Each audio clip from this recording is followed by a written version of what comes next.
Hello friends, आपका बहुत बहुत स्वागत है हमारे YouTube channel house of solutions पर। और आप देख रहे हैं हमारा रिएक्ट जेएस का फुल ट्यूटोरियल सीरीज। दोस्तों, आज जो वीडियो लेकर आए हैं आपके लिए बहुत ही इम्पोर्टेंट है। इसमें हम ये देखेंगे कि सिंगल पेज एप्लीकेशन क्या होता है। मतलब कि आपसे कोई पूछता है कि व्हाट इज एसपीए। एसपीए का फुल फॉर्म होता है सिंगल पेज एप्लीकेशन। ये क्या होता है, क्यों बनाते हैं, इसके बेनिफिट्स क्या हैं और डिसएडवांटेज क्या है, हर चीज़ आज हम इस वीडियो में कवर करेंगे। यही नहीं, हम मल्टी पेज एप्लीकेशन के बारे में भी समझेंगे। हम ये समझेंगे कि आज के डेट में जो वेब एप्लीकेशन डेवलप किए जा रहे हैं, तो उसको कैटेगराइज करना हो तो किस किस टाइप में कैटेगराइज करेंगे, कितने टाइप में कर सकते हैं। तो उन सारे टाइप्स के बारे में हम बिल्कुल ही डिटेल्स में देखने वाले हैं। तो इस वीडियो को आप बिना स्किप किए एक एक मिनट अच्छे से समझिए, क्योंकि ये आपके बहुत काम का वीडियो है, इंटरव्यू पर्पस से भी और डेवलपमेंट पर्सपेक्टिव से भी। ठीक है, तो चलिए स्टार्ट करते हैं इस वीडियो ट्यूटोरियल को। मैं आपसे रिक्वेस्ट करना चाहूँगा कि अगर अभी तक आपने मेरे इस चैनल को सब्सक्राइब नहीं किया है तो काइंडली आप इसे सब्सक्राइब कर लें और बेल की आइकन को क्लिक कर लें, ताकि मेरे आने वाले हर वीडियो का नोटिफिकेशन आपके यूट्यूब ऐप और ईमेल में मिलती रहे। और सबसे पहले हम ये समझते हैं कि जो आज के डेट में जो वेब एप्लीकेशन डेवलपमेंट हो रहे हैं, तो उसको हम टू अप्रोचेज में कैटेगराइज कर सकते हैं। जो अभी मैंने बताया कि कितने टाइप में हम कैटेगराइज कर सकते हैं, तो टू अप्रोचेज होते हैं इसके। जैसे कि मल्टी पेज एप्लीकेशन, या तो आप मल्टी पेज एप्लीकेशन बनाएंगे जिसे एमपीए बोलते हैं, या फिर आप सिंगल पेज एप्लीकेशन बनाएंगे जिसे हम एसपीए बोलते हैं।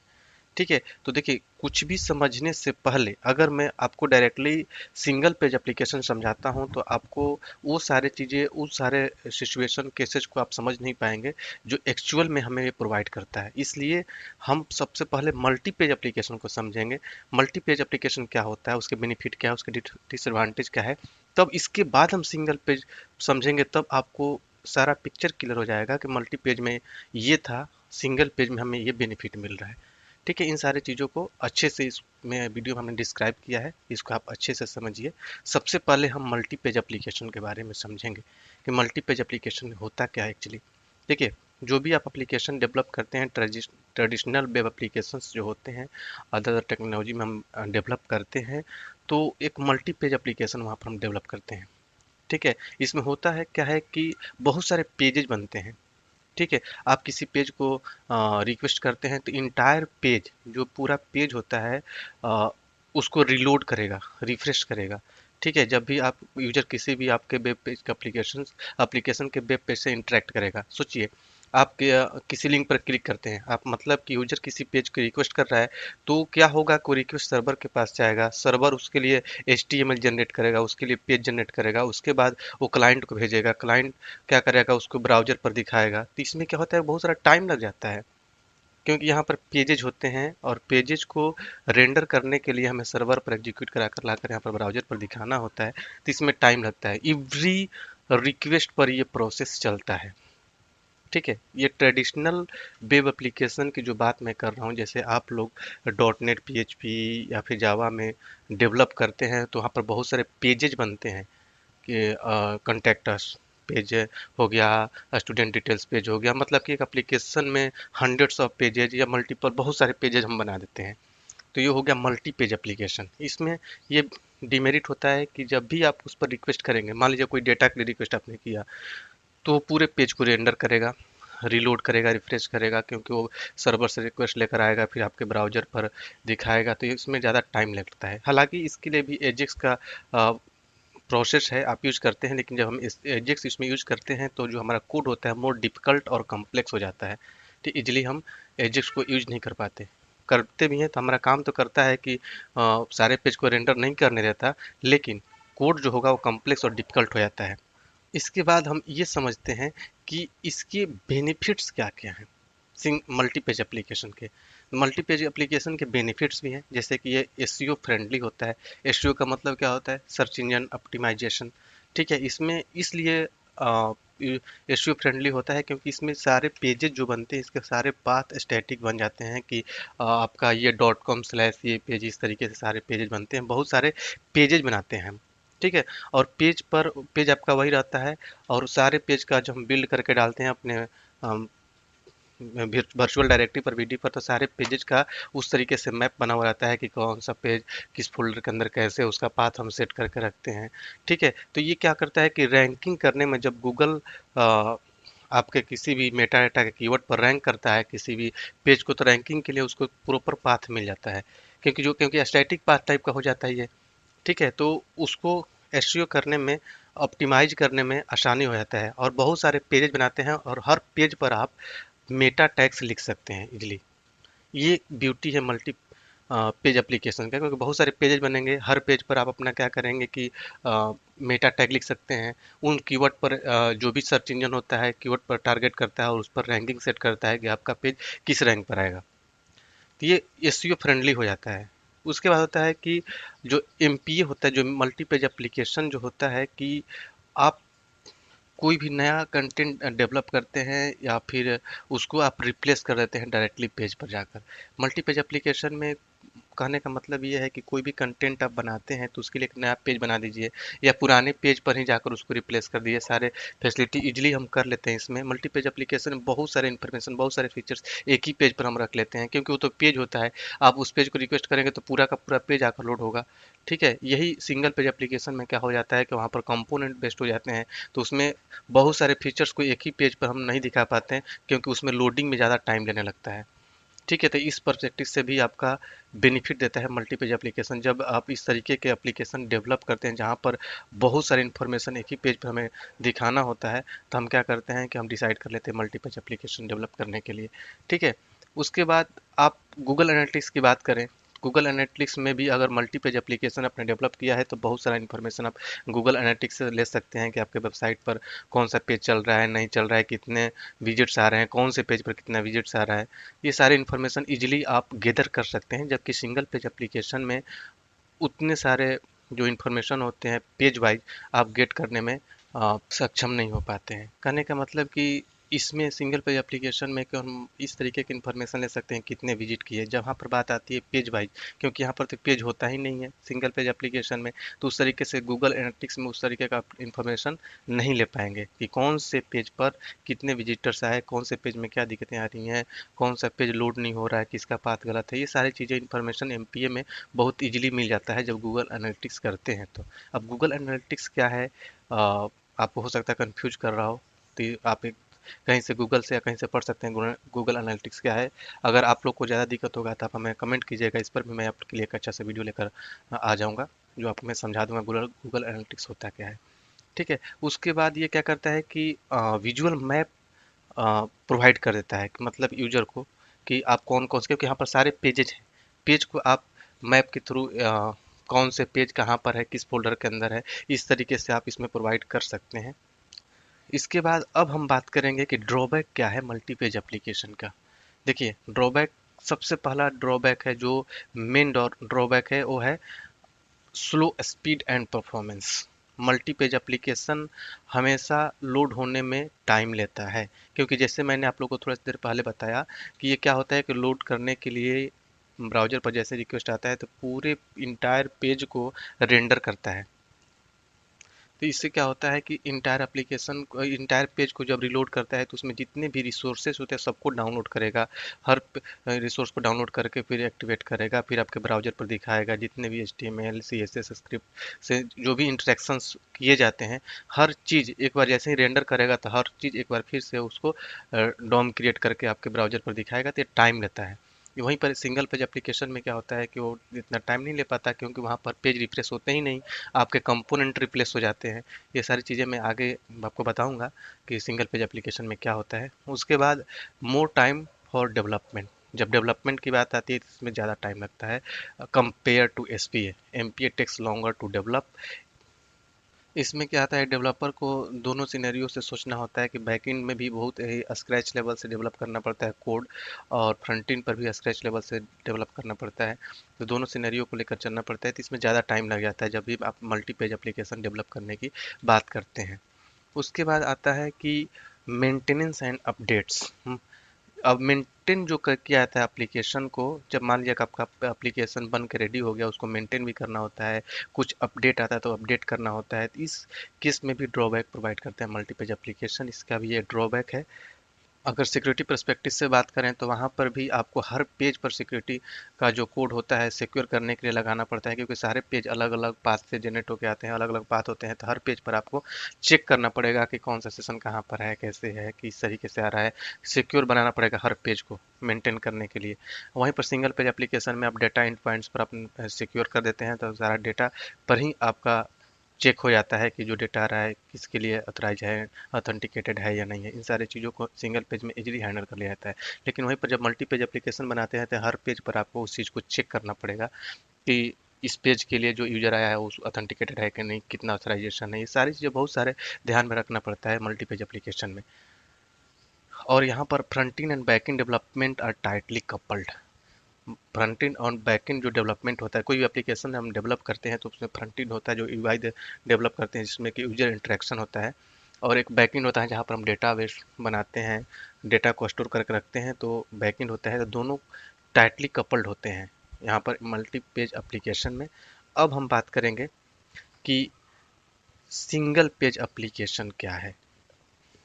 तो जब भी हम ट्रेडिशनल वेब एप्लीकेशन की बात करते हैं, जहाँ पर हम एमपीए की बात करें, तो वहाँ पर हर रिक्वेस्ट पर क्या होता है कि हर रिक्वेस्ट सर्वर के पास जाता है, वहाँ से रिस्पॉन्स आता है, तो सारे पूरे पेज को रिलोड करता है, तो इसमें ज़्यादा टाइम लग जाता है। वहीं पर जब एसपीए में क्या होता है कि फास्टर होता है ट्रेडिशनल वेब एप्लीकेशन के से अगर हम कंपेयर करें, क्योंकि ये जो इसका जितना भी लॉजिक होता है डायरेक्टली ब्राउजर पर जाकर एग्जीक्यूट होता है। यहाँ पर इन वही पार्ट अपडेट किया जाता है जो हमें दिखाना होता है। मान लीजिए किसी कंपोनेंट के लिए हमें किसी लिंक पर हमने क्लिक किया तो केवल वही कंपोनेंट आकर लोड हो जाएगा, क्यों मतलब कि हम वही डेटा दिखा देते हैं जिस डेटा की रिक्वायर्ड होती है। इंटायर पेज को हम रिफ्रेश नहीं करते, तो इसलिए क्या होता है कि ये फास्ट हो जाता है सिंगल पेज एप्लीकेशन।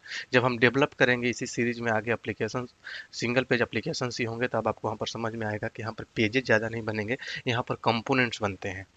ठीक है, यहाँ पर सिंगल पेज एक ही पेज होगा, उसी पेज पर सारे कंपोनेंट लोड कराए जाएंगे। और एमपीए में क्या होता है कि मल्टीपल पेजेज बनते हैं, तो यहाँ पर सिंगल पेज में मल्टीपल कंपोनेंट्स बनेंगे। जहाँ पर पेज की बात आएगी वहाँ पर यहाँ पर कंपोनेंट बनेगा, उसी कंपोनेंट को हम रिप्लेस करते हैं, हटाते हैं, दूसरा कंपोनेंट लोड कर देते हैं, पेज रिफ्रेश भी नहीं होता और आपका डेटा शो हो जाता है। तो ये फास्ट काम करता है। अगर देखिए यहीं पर मैं मैप की तरह थ्रू आपको अगर समझाऊं, तो ये क्या है कि ट्रेडिशनल पेज लाइफ साइकिल, अगर आप यहाँ से रिक्वेस्ट जाता है तो सर्वर क्या करेगा, उसको HTML जनरेट करके आपको भेज देगा क्लाइंट के पास। फिर अगर आपने कुछ भी रिक्वेस्ट भेजा, कुछ डेटा अपडेट किया या फिर किसी भी तरीके का इन्फॉर्मेशन गेट करने के लिए आपने रिक्वेस्ट भेजा, फिर अगेन वो रिक्वेस्ट जाएगा सर्वर के पास, फिर यहाँ से HTML जाएगा और पूरे पेज को फिर से रिलोड कर देगा। तो इसमें क्या होता है कि टाइम लगता है। Every request refresh the page, her request पे पर पेज को रिफ्रेश करता है ट्रेडिशनल पेज लाइफ साइकिल में। ठीक है, वहीं पर आप सिंगल पेज की बात करेंगे तो क्या होगा, एक बार रिक्वेस्ट गया, वो HTML आपको दे दिया, अगली बार आप एजेक्स से आप कॉल करेंगे, एजेक्स से कॉल जाएगा, वो जेसन फॉर्मेट में आपको दे देगा, पेज रिफ्रेश नहीं होगा कभी भी। पार्शियली अंदर के जो डेटा दिखाना होता है वही उतना डेटा रिफ्रेश होगा, बाकी इंटायर पेज इंटायर जो पेज होता है एज इट इज रहेगा, केवल उतना ही पार्ट रिफ्रेश होगा जितना कि डेटा आया हुआ है। ठीक है, तो ये क्या होता है कि फास्ट हो जाता है। हालांकि आप ट्रेडिशनल अप्लीकेशंस में भी एजेक्स कॉल कर लेते हैं, लेकिन वहाँ पर आपको उसे कोड करने के लिए कम्प्लेक्स कोड हो जाता है, डिफिकल्ट हो जाता है, इसलिए उतना प्रेफरेबल नहीं होता है। उसके बाद हम बात करेंगे कि advantage of single page applications, क्या क्या एडवांटेज है सिंगल पेज एप्लीकेशंस के। तो ये फास्ट एंड रिस्पॉन्सिव होता है। सिंगल पेज एप्लीकेशन क्या करता है कि बहुत ही फास्ट होता है, किसी भी एप्लीकेशन के स्पीड को इम्प्रूव कर देता है। इसमें मतलब कि सिंगल पेज एप्लीकेशन में इंटायर पेज को अपडेट नहीं किया जाता है, केवल रिक्वायर्ड कंटेंट को अपडेट कर दिया जाता है, जिससे क्या होता है कि वेबसाइट का जो स्पीड हो जाता है वो इम्प्रूव हो जाता है। मोस्ट ऑफ रिसोर्स जो होते हैं HTML CSS स्क्रिप्ट, आप अब एप्लीकेशन में जब लोड होता है तो एक बार में ही जाकर लोड हो जाता है, उसके बाद जो डेटा हम रिक्वायर्ड होता है दिखाना होता है, किसी लिंक पर क्लिक करना है, तो वही पार्ट आकर रिप्लेस हो जाता है, बाकी सब कुछ एज इट इज वैसे कि वैसे ही रहता है। बार बार हम एक ही चीज़ को, सारे रिसोर्स को डाउनलोड करके अब ब्राउजर पर नहीं दिखा रहे होते हैं। तो यहाँ पर क्या होता है कि स्पीड बहुत ही ज़्यादा इम्प्रूव हो जाता है, और किसी भी वेब एप्लीकेशन के लिए स्पीड बहुत ही मायने रखता है। गूगल रिसर्च में भी यही बताया गया है कि अगर कोई भी एप्लीकेशन 200 मिली सेकेंड भी लेता है तो आपके बिजनेस के लिए हाईली इम्पैक्टेड है। ठीक है, कहने का मतलब कि अगर आपका एप्लीकेशन लोड होने में या पेज को रिफ्रेश करने में ज़्यादा टाइम लेता है तो यूजर फ्रेंडली नहीं है, यूजर उस पर ज़्यादा नहीं आएंगे। तो किसी भी वेब एप्लीकेशन के लिए बहुत ही मायने रखता है, की पॉइंट है उसको फास्ट करना और रिस्पॉन्सिव करना। तो ये दोनों चीज़ें देता है आपका सिंगल पेज एप्लीकेशन। जब हम एप्लीकेशन डेवलप करेंगे आगे इस सीरीज में, तो आपको वहाँ पर दिखेगा कि आपका एप्लीकेशन बहुत ही फास्ट चल रहा है। ठीक है। सिंगल पेज में क्या होता है कि कैशिंग का कैपेबिलिटीज होता है। इसमें होता है क्या है कि जो भी हम रिक्वेस्ट भेजते हैं तो जो उधर से डेटा आता है हमारा सर्वर से, तो हम स्टोर कर देते हैं यूजर के ब्राउजर में एज ए कैशिंग। और दूसरी बार क्या होता है कि हम कोई भी काम करना होता है तो उस कैशे से हम उस डेटा को मेंटेन कर लेते हैं। इससे क्या होता है कि अगर यूजर का कनेक्टिविटी अगर पुअर भी है, स्पीड कम भी है, तो लोकल जो कैसे हमने मेंटेन कर रखा उससे हम डेटा को मेंटेन करते रहते हैं। इससे क्या होता है कि हमारा एप्लीकेशन यहाँ पर भी फास्ट हो जाता है, इंप्रूव हो जाता है स्पीड। यहाँ पर आपको कैशिंग करते टाइम ये भी ध्यान रखना होता है कौन सा चीज़ हम कैसे में रखें, कौन सा चीज़ नहीं रखें, कब कैसे के डेटा को टर्मिनेट कर दें ताकि उस सिक्योरिटी पॉइंट ऑफ व्यू से कुछ दिक्कतें ना आए। ठीक है, तो ये सारी चीज़ें हम अच्छे से समझाएंगे किस किस सिनेरियो में और कैसे इसको मेंटेन किया जाता है।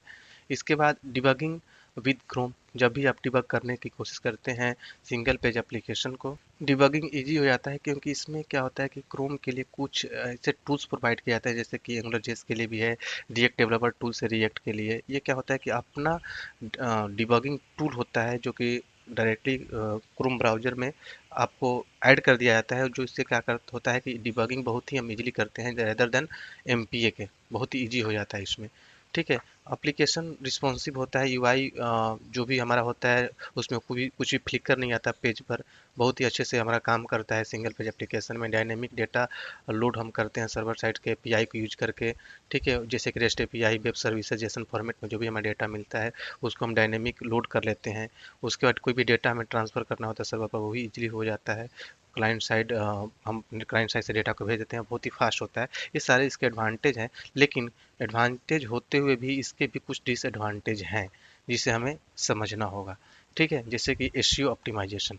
जितना SEO friendly multi page MPa होते हैं उतना आपका single page application SEO friendly नहीं होते।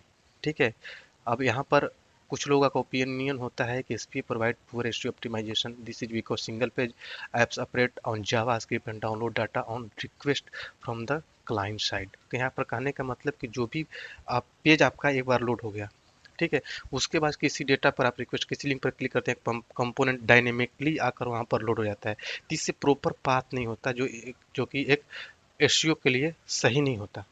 ठीक है, हर रिक्वेस्ट पर एक नया कंटेंट आकर लोड होता है, तो वहाँ पर पेज रिफ्रेश भी नहीं होता, डेटा चेंज हो जाता है। तो ये सारी चीज़ें क्या होता है कि एक सर्च इंजन ऑप्टिमाइजेशन के लिए अच्छा नहीं होता, उसको ट्रैक नहीं कर पाता।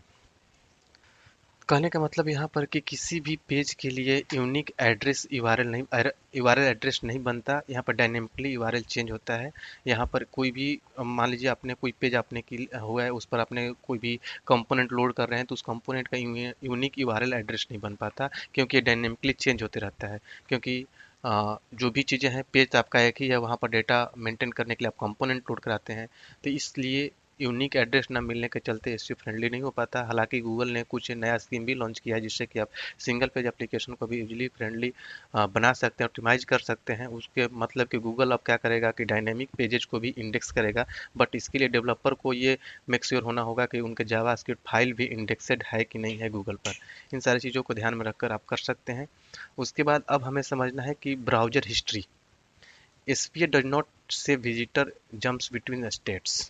मतलब कि ब्राउजर हिस्ट्री को मेंटेन नहीं करता। This means that when user click the back button they ऑन्ट back. मतलब कि जब यूजर बैक बटन पर क्लिक करता है तो बैक बटन पर नहीं जा पाता। मतलब कि जैसे ही बैक बटन पर क्लिक करते हैं तो ब्राउज़र क्या करता है कि यूज़र को प्रीवियस पेज पर ले जाता है, प्रीवियस स्टेट पर नहीं ले जाता। मतलब कुछ डेटा चेंज हुआ था, उस डेटा के जो अभी डेटा चेंज हुआ, पहले कुछ और डेटा था जो आपके पेज का स्टेट चेंज हुआ है, उस स्टेट को प्रीवियस स्टेट पर नहीं ले पाएगा। बैक बटन क्लिक करेंगे तो प्रीवियस जो यूआरएल जनरेट होगा, प्रीवियस जो पेज होगा उस पर लेकर चला जाएगा। हालांकि इसको भी सॉल्व करने के लिए HTML5 में एपीआई है, उसको आप यूज करके अपने एसपी एप्लीकेशन में जावास्क्रिप्ट के थ्रू इसको मेंटेन कर सकते हैं। ठीक है। इसके बाद हम सिक्योरिटी इश्यूज हैं इसमें। कहने सिंगल पेज एप्लीकेशंस जो हैं, मतलब क्रॉस साइट स्क्रिप्टिंग अटैक्स के लिए अगर क्या होता है कि हैकर क्या करते हैं, एसएक्स जिसको हम बोलते हैं क्रॉस साइट का स्क्रिप्टिंग, उसको यूज करके क्लाइंट साइड स्क्रिप्ट में क्या करते हैं, इंजेक्ट कर लेते हैं वेब एप्लीकेशन में। जिसे इंजेक्ट करने का मतलब कि आप के वेब पेज के थ्रू आपके एप्लीकेशन को हैक किया जा सकता है। लेकिन इसके भी सिक्योरिटी पॉइंट ऑफ व्यू से आप सोचेंगे तो इसको भी अच्छे से अगर आप डेवलपर उसको मेंटेन करके चलता है तो ये भी पॉसिबल नहीं है। उसके भी प्रोविज़न है, आप उसको हैंडल कर सकते हैं। एक दूसरा ये भी होता है कि जो भी सेंसिटिव डेटा होता है, इसको ध्यान रखना होता है डेवलपर को कि कौन सा सेंसिटिव डेटा है, कौन से यूज़र के ब्राउज़र पर रखना है, कौन से यूज़र के ब्राउज़र पर दिखाना है, किस तरीके से दिखाना है। इन सारे चीज़ों को ध्यान में रख के काम करना होता है। नहीं तो क्या होता है कि ये सब कुछ क्लाइंट साइड वर्क होता है। क्लाइंट साइड वर्क होता है मतलब कि सब कुछ सारा कंट्रोल ब्राउज़र पर चला जाता है। तो अगर उस तरीके का डेटा भी चला गया तो वहाँ से उसको हैक किया जा सकता है, उसके सिक्योरिटी को ब्रीच किया जा सकता है। ठीक है, तो इस चीज़ को हमेशा ध्यान में रखा जाता है क्योंकि जो भी फंक्शनल चीज़ें होते हैं सर्वर से पर नहीं हो पाते, जाकर ब्राउज़र पर होते हैं। इन सारी चीज़ों को माइंड में रखकर डेवलप किए जाते हैं। अगला चीज़ ये है कि जब भी आप एप्लीकेशन जब डेवलप करने जाते हैं तो आपको ये ध्यान में रखना होगा कि कहाँ पर हमें सिंगल पेज एप्लीकेशन डेवलप करना चाहिए, कहाँ पर इसको यूज करना चाहिए, कहाँ पर नहीं यूज करना चाहिए। इसके लिए आपको कुछ की पॉइंट्स है उसको ध्यान में रखना होगा। जैसे कि आपको पता है कि जो सिंगल पेज एप्लीकेशन होते हैं एसईओ फ्रेंडली नहीं होते। SEO optimization, search engine optimization के लिए फ्रेंडली नहीं होते क्योंकि यहाँ पर डायनेमिक यूआरएल बनते हैं, कोई भी यूनिक यूआरएल नहीं बन पाता है। ये भी आपको माइंड में रखना होगा। इसमें थोड़ा सिक्योरिटी को लेकर भी थोड़ा सा प्रॉब्लम है क्रॉस साइट स्क्रिप्टिंग के चलते। उसके बाद थोड़ा सा जावा स्क्रिप्ट का जो मेमोरी लीक होता है, इसके चलते आपका एप्लीकेशन थोड़ा सा स्लो हो सकता है लिटिल बिट। ये भी थोड़ा सा रीजन है। उसके बाद आप सिंगल पेज एप्लीकेशन वहाँ पर परफेक्टली फिट होता है जहाँ पर आप डायनेमिक प्लेटफॉर्म डेवलप करने जा रहे हैं, जहाँ पर डाटा वॉल्यूम्स कम है। ठीक है, उसके बाद आप कोई भी एप्लीकेशन फास्ट चलाना चाहते हैं, इन सारी चीज़ों के लिए सिंगल पेज एप्लीकेशन बहुत ही अच्छा काम करता है। लेकिन एसईओ के चलते थोड़ा सा ये डिमेरिट है इसके अंदर। उसके बाद आप खुद डिसाइड कर सकते हैं कि आपके बिजनेस के लिए कौन सा एमपीए की तरफ जाना है या फिर सिंगल पेज एप्लीकेशन के अंदर तरफ जाना है। दोनों का हमने बेनिफिट और दोनों का ड्रॉबैक भी हमने समझाया। ठीक है, इस चीज़ पर आपको फोकस करके आपको ध्यान में रखना होगा कि क्या चीज़ हमें करना चाहिए। उसके बाद हम कुछ ऐसे चीज़ें देखते हैं कि कुछ ऐसे कंपनीज जो कि अपना जो प्रोडक्ट है सिंगल पेज एप्लीकेशन में डेवलप करते हैं। ठीक है, जैसे कि फेसबुक है, जीमेल है, जीरा है, लिंक्डइन है, नेटफ्लिक्स है, इसके अलावा पेपाल है। ये सारे ट्विटर, यूट्यूब, ये सारे सिंगल पेज एप्लीकेशंस हैं। ठीक है, ये अपने एप्लीकेशन जो बने हुए हैं सिंगल पेज एप्लीकेशन में, कंपनियां अपने से प्रोडक्ट सिंगल पेज एप्लीकेशन में डेवलप करने का। अब सोचिए इतने बड़े बड़े नेम हैं और जो सिंगल पेज में बने हुए हैं, जैसे ट्विटर हो गया, यूट्यूब हो गया। तो क्योंकि इसी के चलते सिंगल पेज एप्लीकेशन के चलते ही एप्लीकेशन इतने फास्ट चलते हैं। ट्विटर को आप देखिए या यूट्यूब को देखिए, कम कनेक्टिविटी पे भी हमारा वीडियो प्ले हो जाता है। जीमेल को देखिए, फेसबुक को देखिए, कम कनेक्टिविटी पे भी हमारा पूरा पेज लोड होने लगता है, सब कुछ दिखने लगता है। मतलब कि नेटफ्लिक्स हो गया, ये सारे सिंगल पेज एप्लीकेशंस हैं। तो इसको भी आप माइंड में रख के आप सोच सकते हैं कि आपको अपना एप्लीकेशन किस फ्रेमवर्क में किस तरीके से डेवलप करना है। तो ये सारी चीज़ें हैं आपका सिंगल पेज एप्लीकेशन को लेकर। आई थिंक आपको बहुत ही अच्छे से क्लियरिटी आया होगा कि एमपीए क्या होता है, एसपीए क्या होता है। अब आप इसका आंसर बहुत ही अच्छे से आप दे पाएंगे किसी को भी। समराइज करके मैं आपको समझाऊं तो एमपीए में क्या होता है, बहुत सारे पेज बनते हैं। और सिंगल पेज एप्लीकेशन में क्या होता है, एक ही पेज होता है, बाकी सारे कंपोनेंट होते हैं। ठीक है, तो आई थिंक आपको समझ में आ गया होगा। फिर भी आपके माइंड में कोई कन्फ्यूजन हो तो हमारे कमेंट बॉक्स में शेयर कीजिए, हम आपके कन्फ्यूजन को दूर करेंगे। अगर आपका कोई सजेशन हो तो भी आप दे सकते हैं। तो चलिए मिलेंगे अगले वीडियो में अगले टॉपिक के साथ। तब तक के लिए थैंक यू सो मच। और एक चीज और भी मैं आपको बताते चलूं कि हम लाइव प्रोजेक्ट पर ट्रेनिंग देते हैं, ऑनलाइन क्लासेज होते हैं हमारे, जिसका लिंक इस वीडियो के डिस्क्रिप्शन बॉक्स में है। आप वहां से जाकर देख सकते हैं कि हमारे कौन कौन से क्लासेस चलते हैं। आप वहां से इनरोल कर सकते हैं क्योंकि जो भी चीज़ें कॉर्पोरेट लेवल की होता है बिल्कुल डिटेल्स में होता है। वो सारी चीज़ें हम अपने क्लास में और भी डिटेल्स से बताते हैं। तो आप हमारा ऑनलाइन क्लास भी ज्वाइन कर सकते हैं और जिसमें हम लाइव प्रोजेक्ट पर भी ट्रेनिंग देते हैं।